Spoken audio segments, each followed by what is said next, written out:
Zdaj se bomo naučili, kako izkotirati objekt. Najprej moramo izbrati ukaz izkotiranje, ki ga najdemo pod opisi. Nato vstopimo v lastnosti. Odprite okno, kjer spreminjamo nastavitve iztoka. Tukaj so tudi napredne nastavitve, kot pri lastnostih kotnih črt.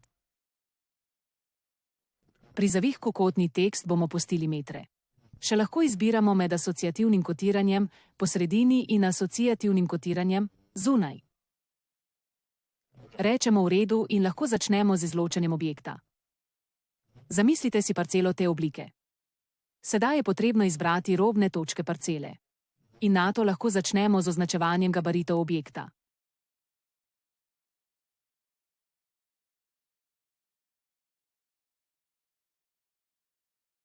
Seveda, vse kote lahko urejamo. Kot v tem primeru, kjer je treba premakniti to točko.